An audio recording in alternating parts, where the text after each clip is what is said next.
Okay, welcome ulit dito sa ating panibagong video. Ang date ngayon ay September 30, 2024. Bigla ko lang naalala na ngayon pala yung last trading day for the month of September. So, ang oras natin, 8:44. So, tara, check natin yung ating mga accounts. Buksan natin ang ating Instagrams. Ayan, so open muna natin yung COL pala.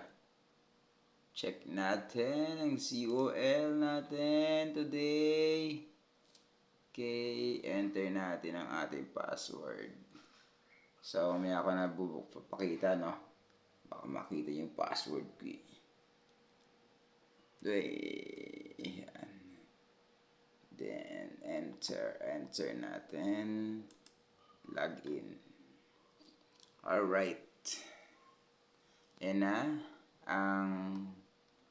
Ano yan? Your password will expire in 4 days. Please change your password to avoid inconvenience. Iyoko nga. Okay. Okay. So, pinapag-change tayo ng password. So, eto na po yung platform ng COL. Ay, grabe. Negative 2.10%. Ayan, focus natin. Ayun o, bagsak na bagsak ang PSEI today. Kung mga noong nakaraang linggo, nakaraang araw, no, patuloy siya sa pagtaas. So ngayon, tignan natin, ang laki ng down. Negative 2.10%. Medyo masakit yan, no? So, check natin yung ating mga holdings, ang ating mga nasa watchlist. Watchlist natin, check natin. Ayan, ang ating mga nasa watchlist ay, ayan, Metrobank, SM, tsaka San Miguel Corporation. Na kung saan yung Metrobank nag-down ng negative 3.02%. Ang SM negative 4.02%. At ang San Miguel Corporation ay nag-down ng 0.11%. So, yun ang ating mga nasa watchlist. So, open na natin yung ating Instagrams. Instagrams. Ito. Ayan. Click lang natin yan. Instagrams. Ayan. Virtual trade. Shown. So, today, ayan yung ating position, SMPH. So, nag-down siya kanina. So, bumili tayo ulit kanina. Yan. So, down pa rin tayo ngayon ng negative 1.71%. Pero malaki yan kasi naka-all in na yan eh. Nasa negative 18,332.50. So, check natin kung kailan siya makakabawi. Okay, so ang ating total capital for this month ay, ayan, nasa 1,059,252.73. So, check natin next month kung yan ba ay tataas o babagsak. So, yan muna sa ating port number 1. So, loss tayo dyan ng negative, ilan niya ulit? 1.71% or 18,332.50. So, update natin kapag nagkulay green naman yan. So, sana bukas or sa mga susunod na araw yung makabawi yan si SMPH. At ang goal nga natin dito ay ino-observe natin kung ilang panahon siya bago siya makapag-gain ng at least 1%. So, yan muna. Close natin ang ating position. Mag-open tayo ng panibago. Sino ba yun? Ayan. Open tayo ng panibago. Sa ating second account. Dito. Ayan. Instagram. Enter. Ayan o. Pipitsugin yung ating pang video. Ayan, so ang position natin dito ay ICT. O ito yung company ni Enrique Razon.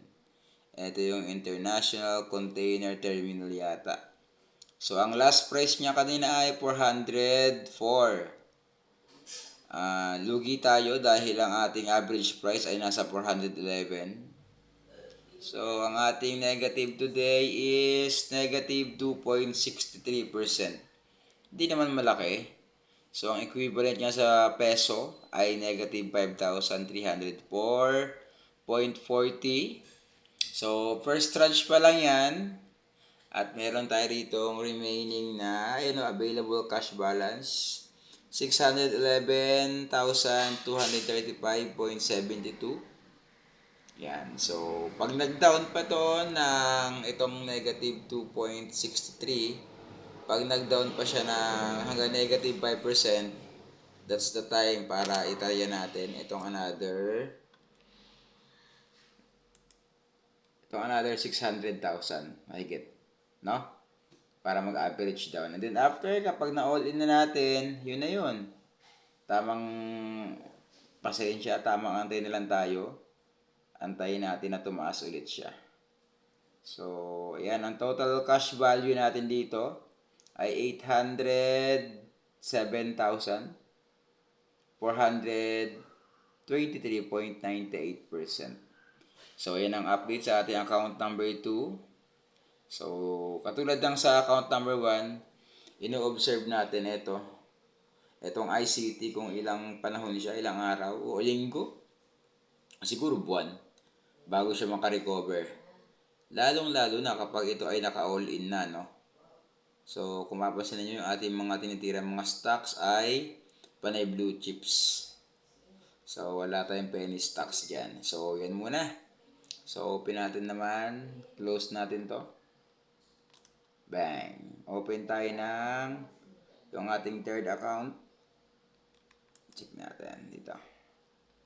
Ayan. Yan. Instagram. Virtual trade yan, ha. Okay. Ayun, o. So, kanina, SMPH, ICT, dito sa ating third account, ang ating position ay Ali or Ayala Land Inc. So, ang last price niya kanina ay 36.60. Pero ang ating average price ay 37.0634600056. That's the reason why lost tayo ngayon ng negative 2.13%. Katumbas niya ay 24,917.45. At ang ating available cash balance, ilan na lang? Ayan, 6,000. So, almost naka-all in na to. So, pagka ganyan, since ito nga ay blue chips, no? Tamang antay lang tayo nito hanggang makarecover. So, let's see kung ilang panahon ito makarecover.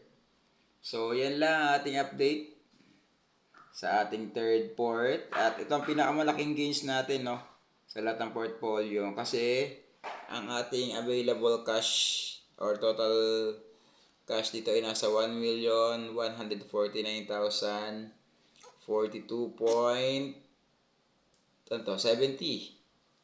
So, yan. So, next month, abangan natin kung yan ba ay dadami or mas lalo pang malulugmok sa kalungkutan. So, ano ba? Wala na, yun lang muna.